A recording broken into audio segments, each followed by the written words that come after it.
11 বছর পূর্তি এবং 12 বছরের পদার্পণ উপলক্ষে আয়োজিত আজকের এই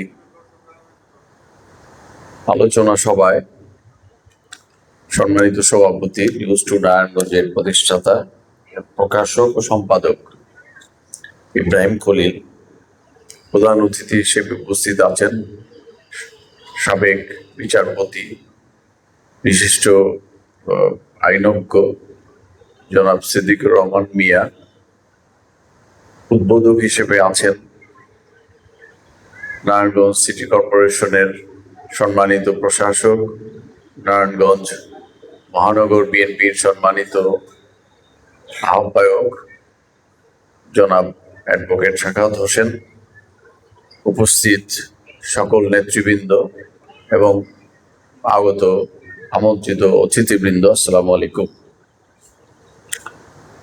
এই বৈষম্য বিরোধী আন্দোলনের এই মাস, জুলাই মাস, এই মাসে আমি এই আন্দোলনে সম্পৃক্ত সকল যোদ্ধাদের প্রতি সম্মান জানাই এবং যারা শাহাদত বরণ করেছে, শহীদ হয়েছেন, তাদের স্মৃতির মাগফিরাত কামনা করছি। পাশাপাশি আমি দু একটি কথা বলে, যদিও আমাকে বলা হয়েছে প্রধান আলোচক, আমি দীর্ঘ সময় আলোচনা করব না, আমি শুধু একটি কথা বলেই শেষ করব। সেটি হলো যে আমাদের সংবিধানের চতুর্থ স্তম্ভ ধরা হয় গণমাধ্যমকে।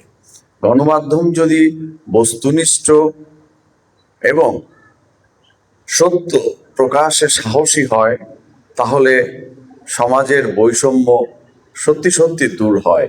সমাজের সকল অসঙ্গতি যদি তারা সাহসের সঙ্গে তুলে ধরতে পারে, তাহলে সমাজে বৈষম্য সৃষ্টি হয় না, অন্যায় কমে আসে, ন্যায় বিচার প্রতিষ্ঠিত হয় এবং সকল ক্ষেত্রে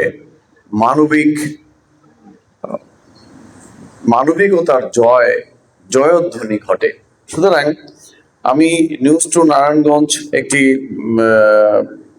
পোর্টাল, আমি এই পোর্টালের 12 বছর পদার্পণে আনন্দিত এবং আমি আশা করছি তারা বস্তুনিষ্ঠ সংবাদ প্রকাশে এবং সমাজের সকল অসঙ্গতি তুলে ধরার মধ্যে দিয়ে সাহসী ভূমিকা রাখবে এবং তাদের যে এক যুগ পূর্তি হতে যাচ্ছে, আমি আশা করছি যে এই এক যুগ পূর্তির অনুষ্ঠানে তারা আরো সাহসের সঙ্গে, আরো বড় আয়োজনের মধ্যে দিয়ে তাদের নিউজের এই পোর্টালের মান আরো অনেক উপরে নিয়ে যেতে পারবে, সেই আশাবাদ ব্যক্ত করছি এবং এই নিউজ টু নারায়ণগঞ্জের ভবিষ্যৎ উজ্জ্বল সাফল্য কামনা করে সবাইকে ধন্যবাদ দিয়ে আমি আমার বক্তব্য শেষ করছি।